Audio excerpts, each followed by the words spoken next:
Good morning, everyone. It is 9:45 and we're going to begin the meeting. Welcome to all of you. We have our 5 presenters with us. I have a few words to share and then we will get started immediately.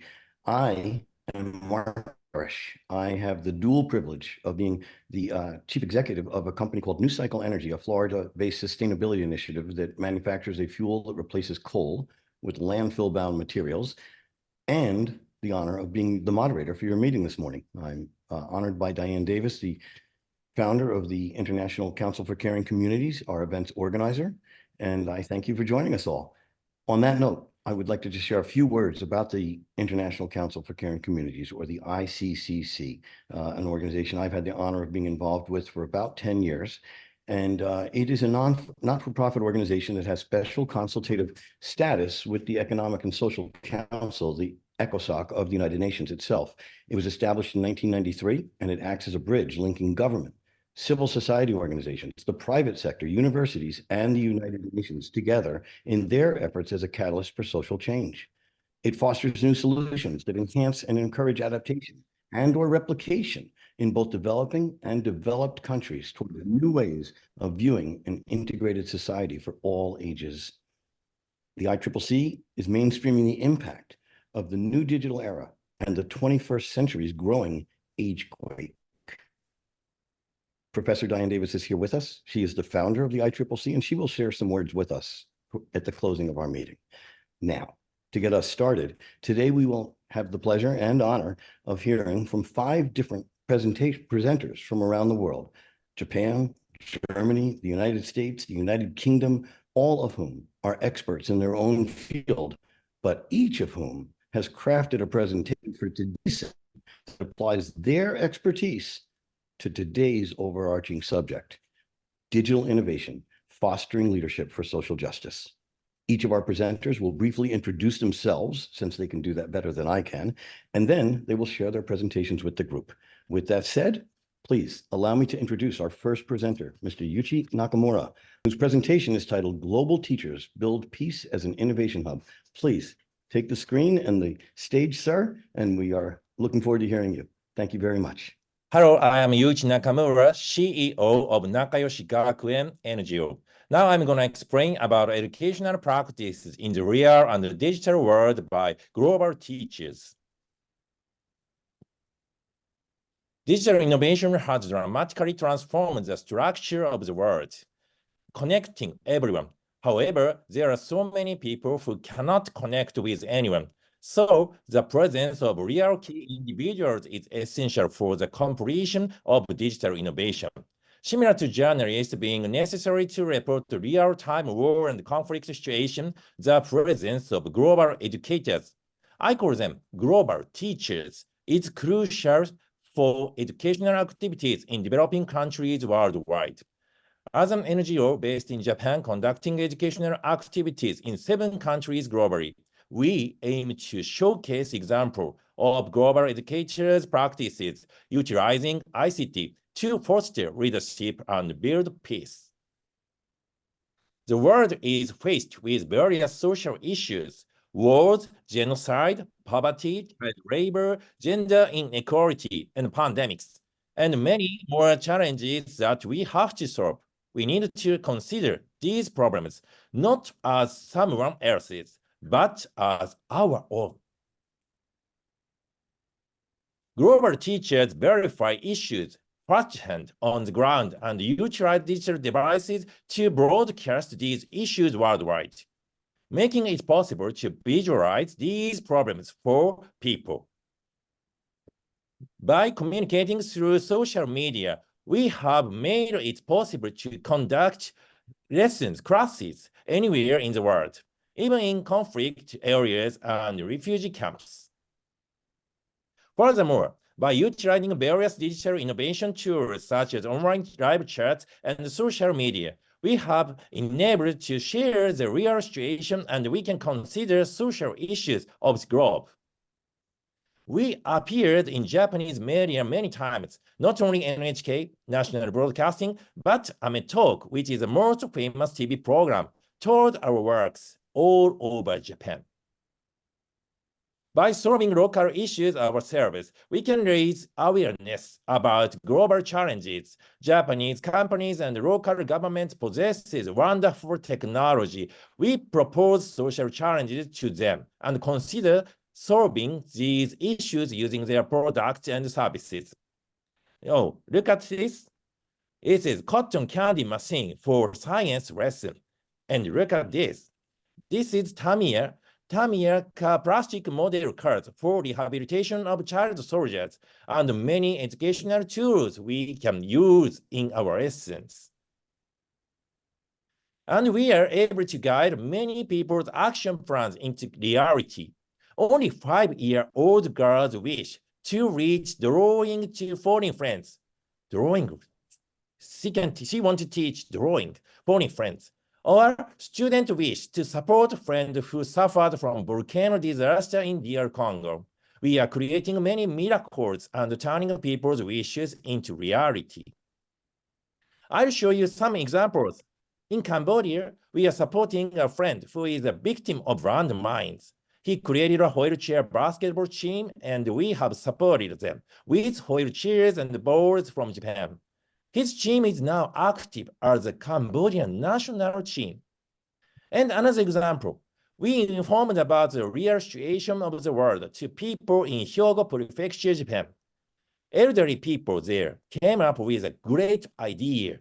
They recycled kimonos that no longer were worn. They created toys for children from waste kimono.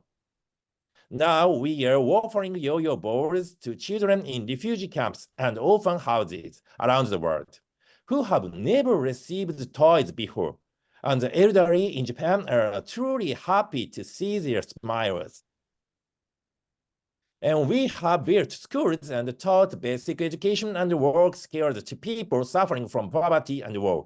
But that has not been enough. Now we are starting several social businesses. One of them is a fashion. Kimono shoes, kintsugi ties. Antonio Guterres tells the kintsugi stories and great original suits we built. Now I wear the tie, kintsugi tie, and the very special suits. Are these good? Of course, it's good. And we create jobs for women in Africa through our social business. And to stop the war, we have taken weapons away from child soldiers and established a school in DR Congo to teach them automobile mechanics. Furthermore, we exported cars no longer used in Japan. We have created a model for them to repair and sell cars. Moving forward, we will continue technical support such as electric vehicles and solar power generations. And we try to create sustainable employment for them. And soon our team developed towns where they never resort to war. In this way, we are conceiving and implementing model for peace building in 4 stages. First, basic education. Second, practical school. Third, self-reliant economy. And fourth, forming global network. Digital innovation has given us a great opportunity. Now we can connect with anyone, even in refugees camps and landmine areas through global teachers. Global teachers foster global students who will go on to create social innovations all over the world. By considering social issues as their own problems and taking action, leadership is born. And it grows the leaders among the next generation. Okay, this is how we are building world peace. Okay, let's build peaceful worlds. Thanks so much. And thank you so much. Thank you very much. That was excellent. On that note, we will just continue forward through our process, and then we will speak at the end. But thank you very much for that, Yuichi. Thank you very much. So next, I'd like to introduce to the group Mr. Chris Roberts. Chris is the founder of a group, Freedom to Thrive, in the UK, and his presentation is titled Freedom to Thrive. And I have a sense of what this might be about. It's going to be very interesting. Thank you, Chris. Please take us forward. Thank you. Thank you for the introduction, Mark.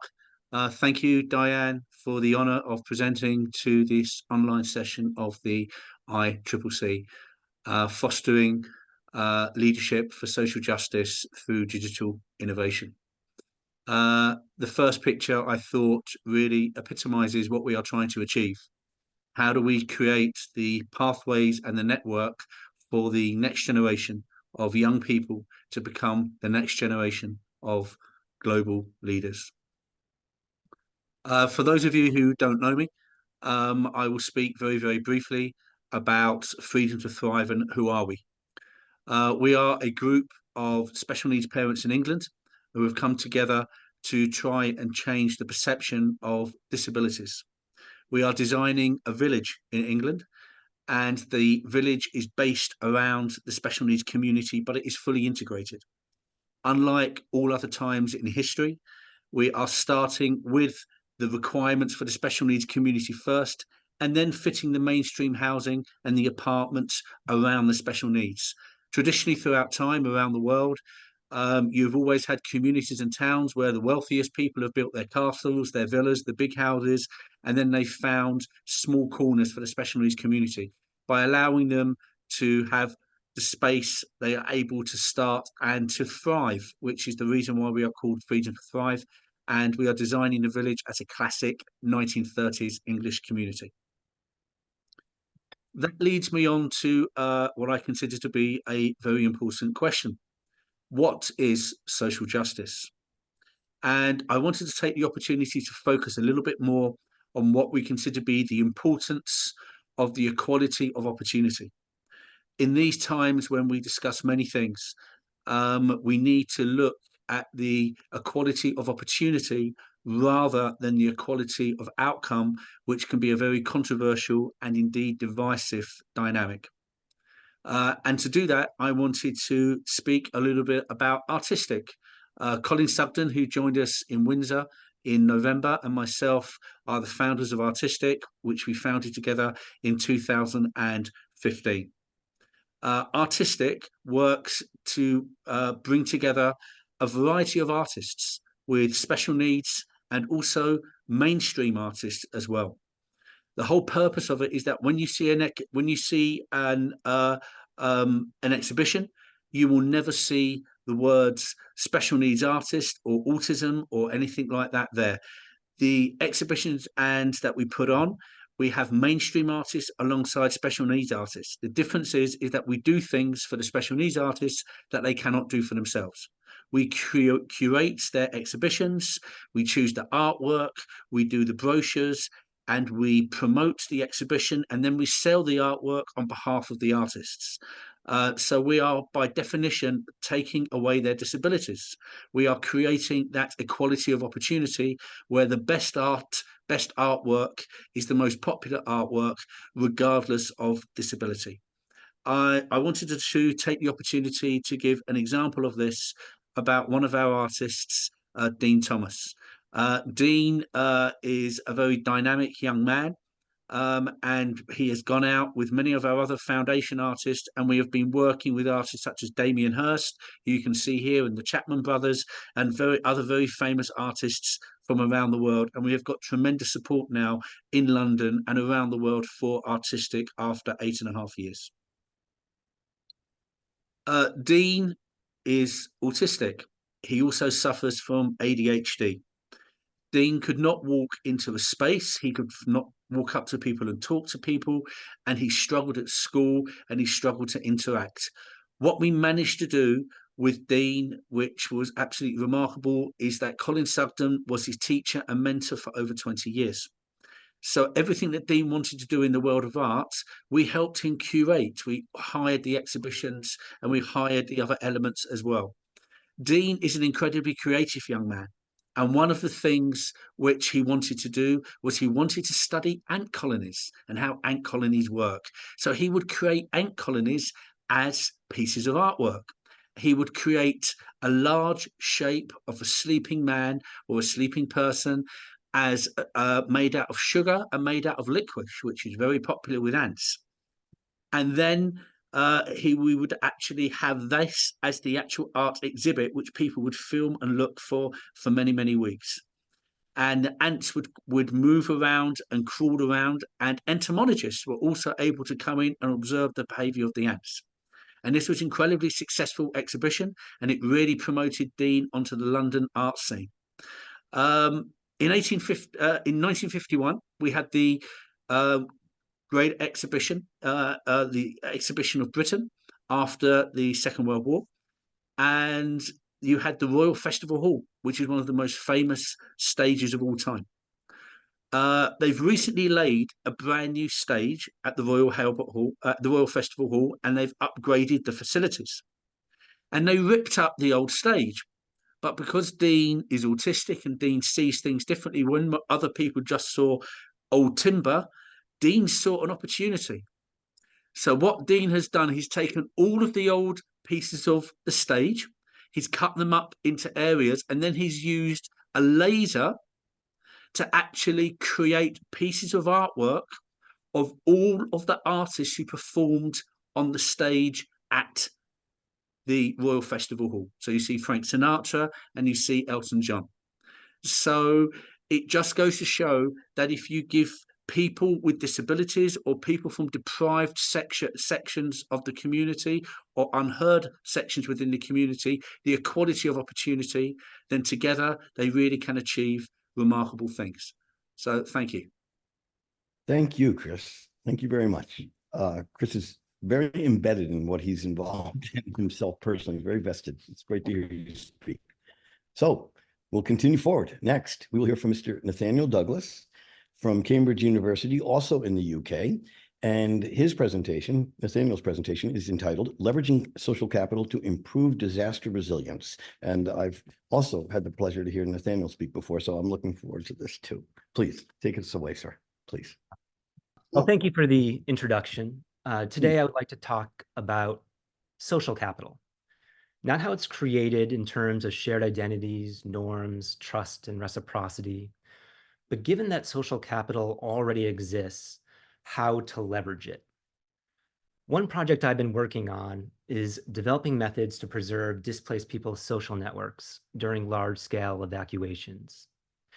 Instead of strangers ending up at Red Cross shelters, one can make it so children from the same school end up at the same place. People have their work communities, religious communities, neighborhood communities. I basically collapse all this network structure into shelters so when people get there, they could take advantage of their social support systems. Methodologically speaking, this is a graph partitioning problem. Given a social network, which is comprised of nodes, which represent people, and connecting these nodes, edges, which represent social affiliations. The goal is to partition this network, where each partition represents a shelter, such that one minimizes the number of edges cut, and thereby preserves as much network structure as possible within each shelter. The specific algorithm I developed can generate shelters either on demand in real time, or when supplied with a prediction before an evacuation even begins. The algorithm can also learn where people are becoming displaced and continuously update a prediction. In this way, I'm always assigning people to where they will eventually know the greatest number of their friends and family. Lastly, I can switch between these strategies mid-evacuation to bring about a better result than deploying any one strategy alone. To showcase the potential of this algorithm, I'm going to share with you an agent-based model I created. The setting incorporates timestamp data of where every person is located at every second of the day, including who they are and what activity they are performing. Superimposed over this data, I'm going to simulate a 6.8 magnitude earthquake on the Portland Hills reverse slip fault and calculate the probability of people becoming displaced. On top of this, I also know the location and capacity of every uncompromised Red Cross shelter. I know the road network. I know how vehicles accelerate and decelerate and how they interact with each other. What you're looking at in this image is the location of roughly 21,000 vehicles belonging to families who will visit an emergency shelter. What you're not seeing, although it is incorporated into the model, is everyone else on the road, including people seeking safe harbor at their home, a friend's home, or a location outside of Portland. Part of the reason why network clearance time is taking so long is that people are traveling home before discovering they need to evacuate. When you're using this agent-based model, I ran 3 different scenarios. I assigned people to random shelters, socially oriented shelters, and nearest shelters. Regarding the social scenario, the algorithm defaults to nearest shelters if there is no social benefit. In terms of average travel times, visiting nearest shelters takes about 120 minutes. Visiting socially oriented shelters takes about 135 minutes. So the question becomes, what is achievable, socially speaking, given 15 extra minutes of travel time? Before answering this question, I want to delve a little deeper into the model and tell the story of a single family as they evacuate. This family lives in a census tract where roughly 17% of people require shelter.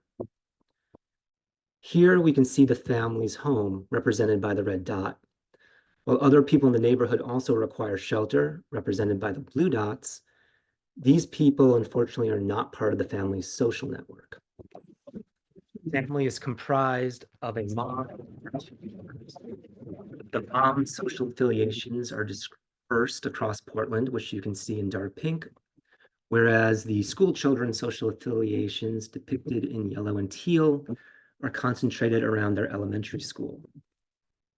A handful of the family's social acquaintances also require shelter. If one employs a nearest shelter assignment strategy, these social acquaintances are split across 5 shelters, which is represented by the red color scheme. On the other hand, if one employs a social strategy, these same acquaintances are split across 2 shelters, which is represented in blue. Let's now peer into the nearest shelter assigned to the family. These are all the social connections one would find. Not depicted are 173 families, including the family we've been following, who have no social connections. In stark juxtaposition, here is a socially oriented shelter. Has a friend from work. The older daughter has 2 friends from after-school activities, and the younger child has a friend from elementary school.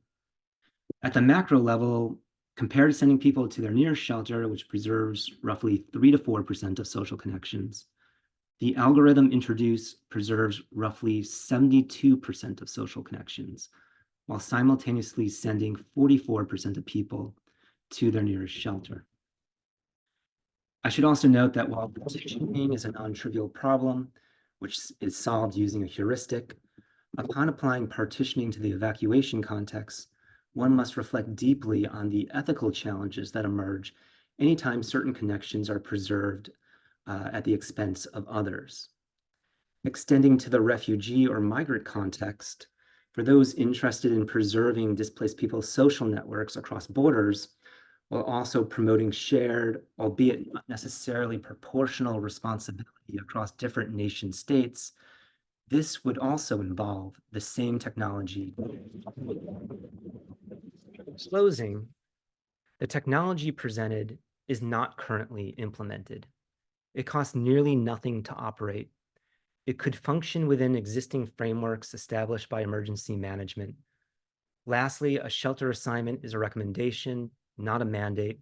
And if people choose to comply with this recommendation, they will find a greater number of their family and friends at shelters, people with whom they have long-standing histories, which is a unique form of social support. Thank you for allowing me to present today. Thank you very much, Nathaniel. That was fascinating.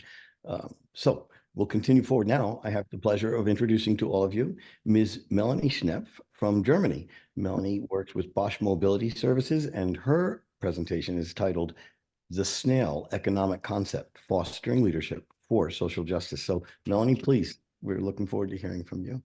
Thank you very much. Thank you for the introduction, Mark. So I now try to share. I hope it is possible technically. I wanted to present to you today the snail concept, its principles, and if there is time, also about a garden. We have heard from Nathaniel about resilience and time, which is under time pressure, and how we are connected. So I would like to invite you to take a couple of seconds to step back and have a look on a picture or 2 pictures and just think about what you see.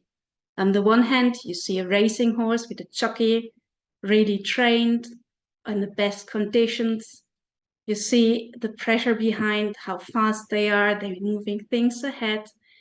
And it's really, yes, energizing to see it.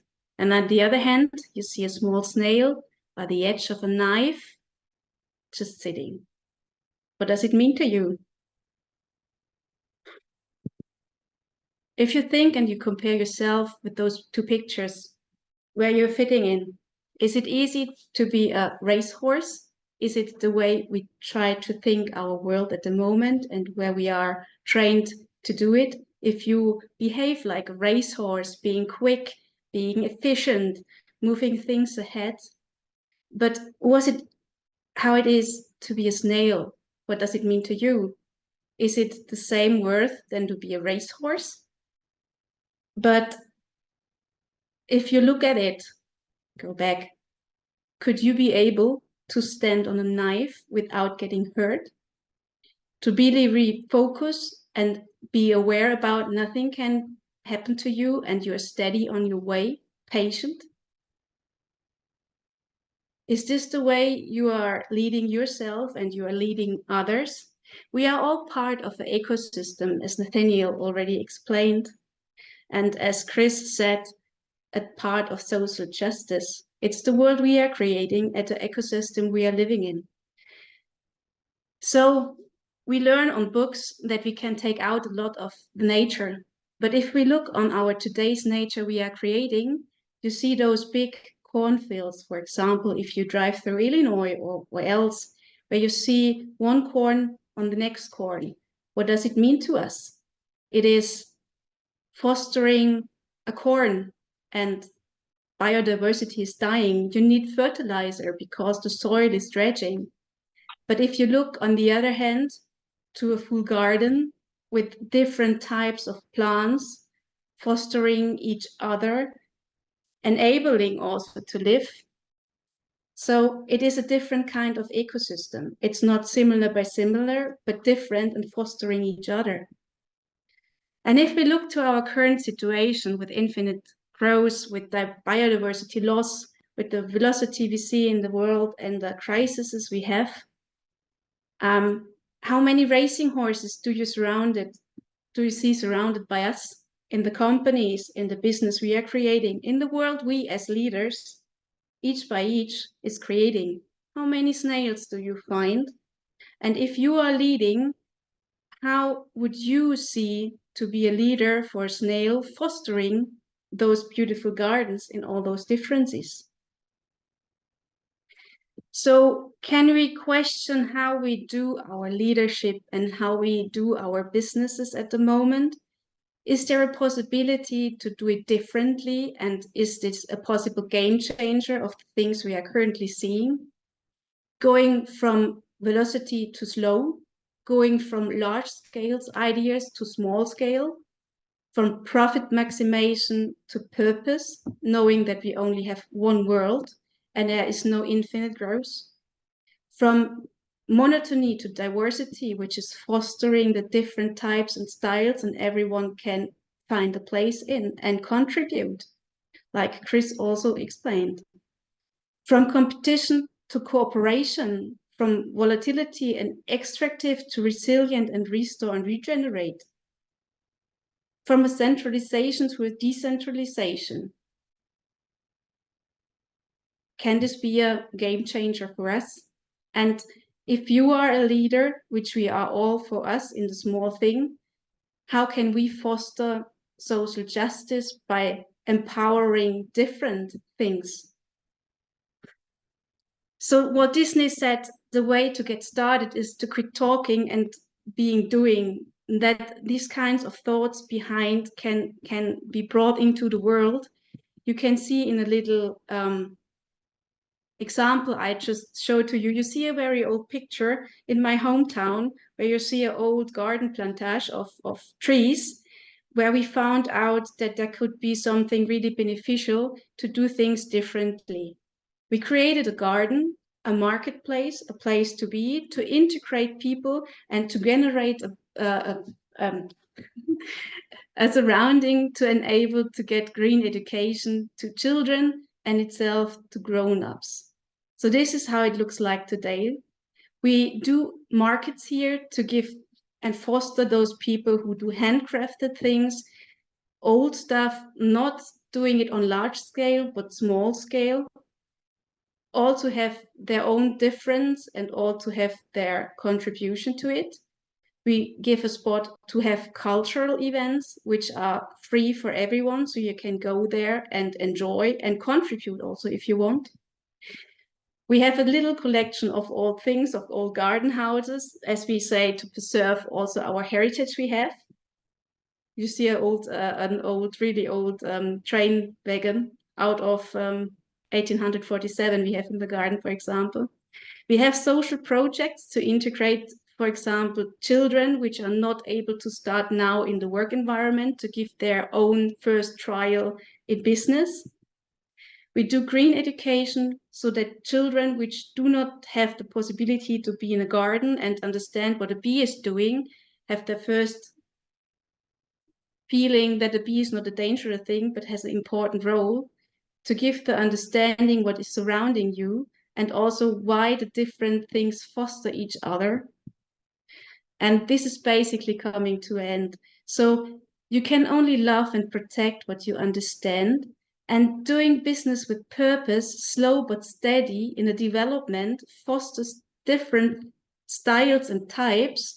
And you as a leader being aware about the benefit everyone can bring, beside of those big racehorses, there is maybe also a way to think a bit more steady and slow, but continuous and resilient.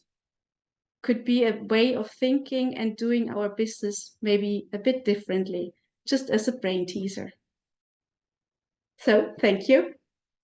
Thank you very much, Melanie. That was, Welcome. Thank you very much. Our next presenter is Dean Joanne Roll, PhD, who is the business at Medgar Evers College at the City University of New York and the CEO of J.D. Roll Associates. Joanne's presentation is entitled Tech-Enabled Equity, Data-Driven EdTech Solutions for Underserved communities. And this is an education presentation from an education professional. So Joanne, please take the stage, and looking forward to hearing what you have to share with us. Thank you. Thank you, Mark. And I want to thank Dee and the entire ICC team for bringing together this wonderful panel of experts. I've enjoyed every single presentation. Everyone has been different. Everyone has been eye-opening and of benefit. So I'm going to take a few minutes of your time. You know, educators, academicians can't talk, and I have timed myself. I should take less than 10 minutes, Mark.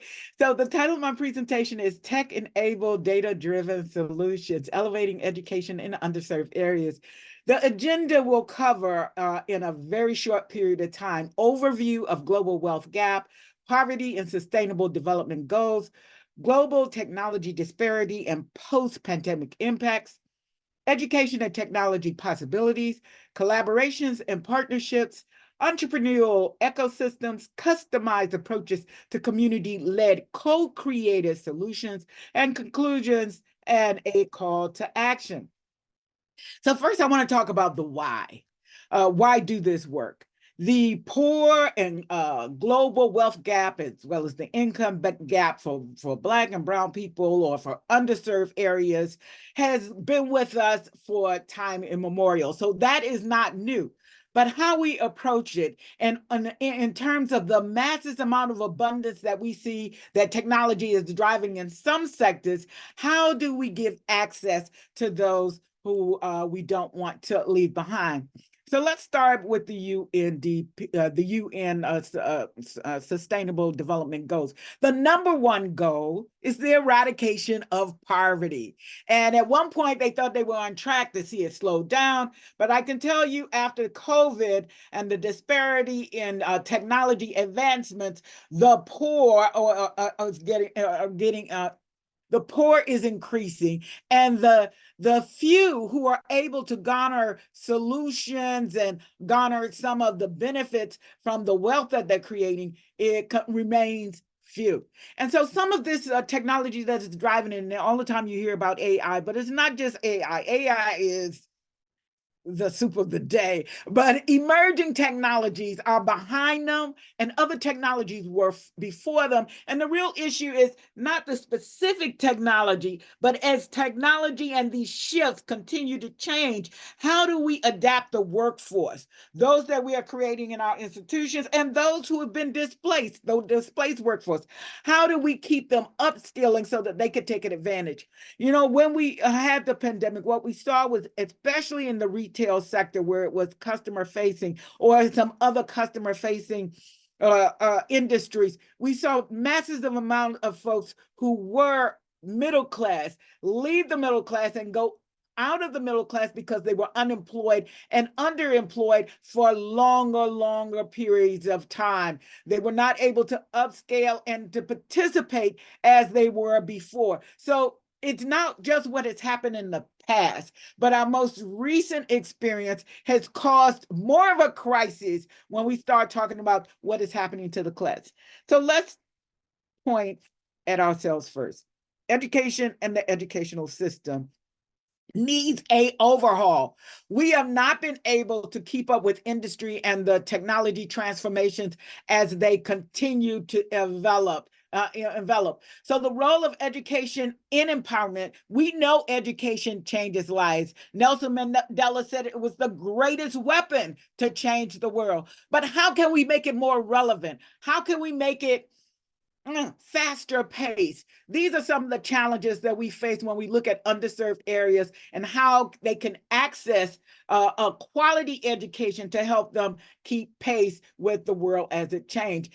Technology can and is an equalizer. It's how we use it. How do we equip the underserved areas with the technology in education and the technology access so that they too can participate as new entries into the workforce or as entrepreneurs and small businesses that can develop in their neighborhoods and to help change the wealth gap and income gap in their immediate areas.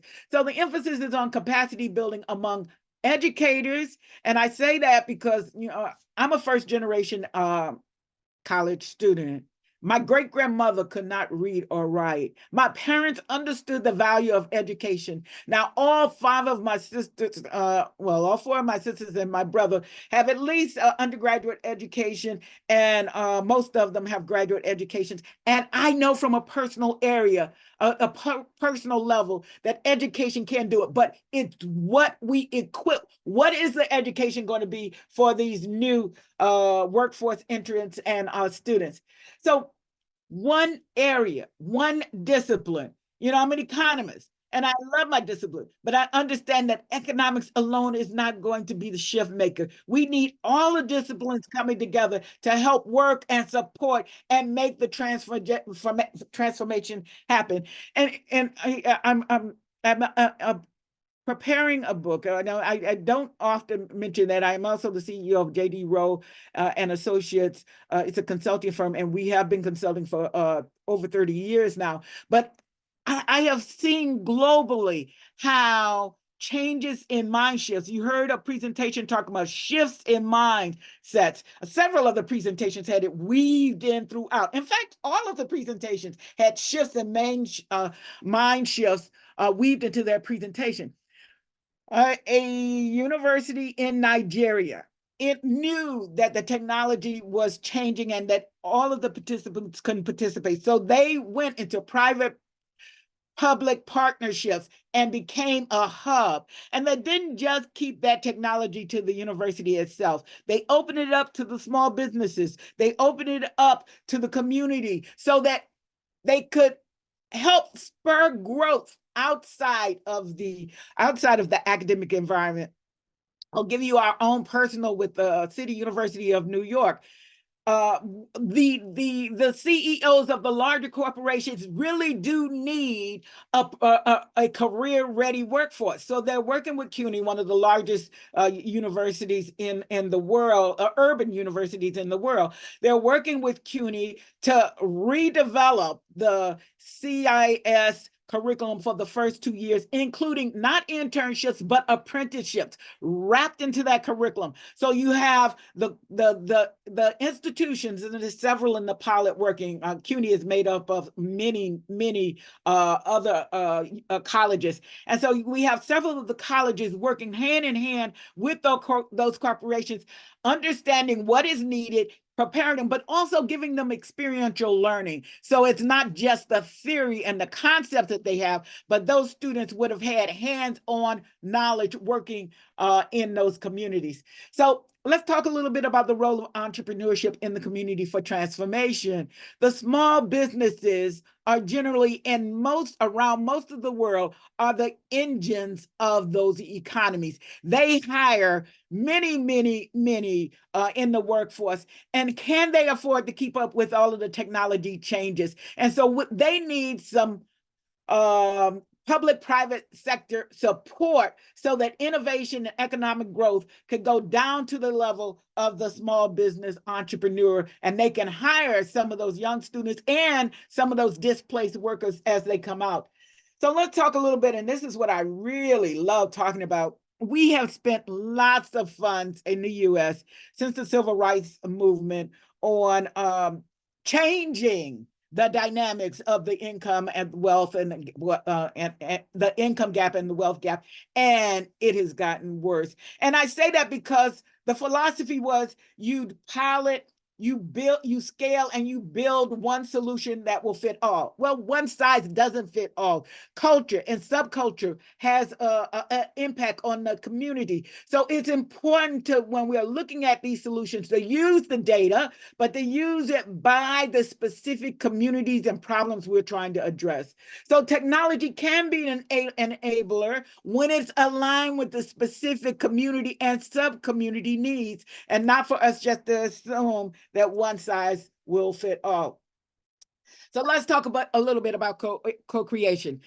And I will talk about the US. A lot of these policies have been coming down, and they come top to bottom, and they give the money, they give the programs to these communities, and they said, now you use it. And the communities could look at it because they were not co-created in the community. And there's a lot that happens in the community that it is not necessarily written down in a book or known by people in policy, but the people in those communities, the people in those neighborhoods. You heard the last presentation talk about, understanding at the very school level what goes on in the community. The people in the community can help create better solutions if we use them, if we trust them. And so I like the quote by Mahatma Gandhi. Oftentimes we're looking for the government to help come with the change, or we're looking for the large corporations to just give us money. Mahatma Gandhi said, you be the change you wish to see in the world. And so I want to end on a note like that in terms of the call to action. The world is complex, but it can be simplified by simple solutions worked community by community, neighborhood by neighborhood, city by city, country by country, on up to the globe. So let us stop looking at everyone else, starting now. You've heard 5 great presentations. That's what we do. But what can you do with the time, the resources, and where you are right now?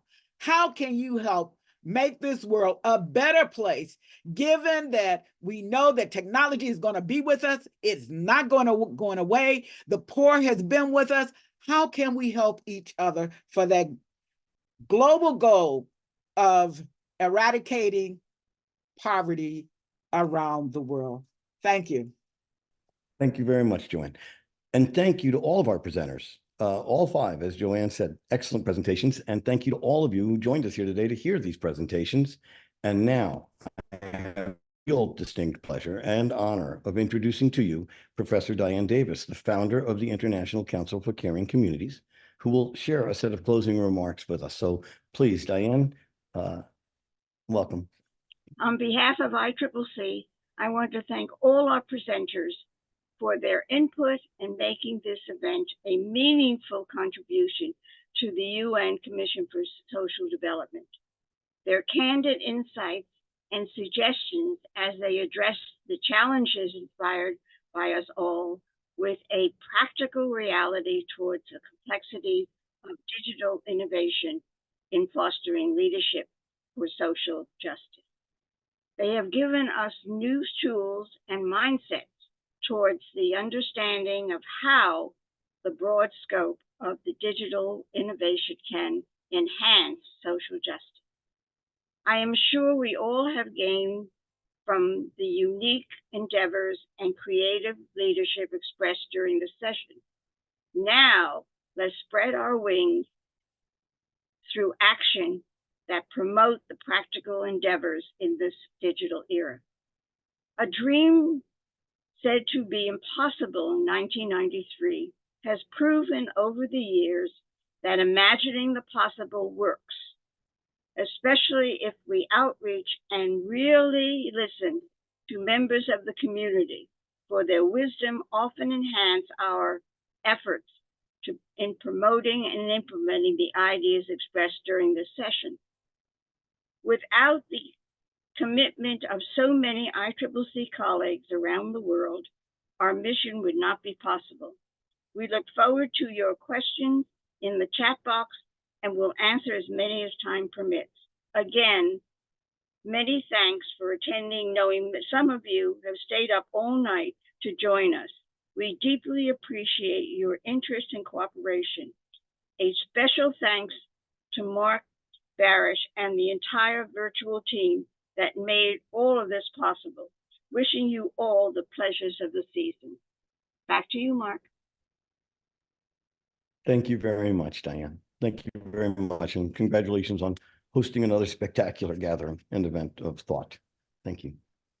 On that note, thank you all of our presenters, of course, and all of our guests who joined to listen in on all of this great thinking and speaking. And of course, most of all, thank you, Diane.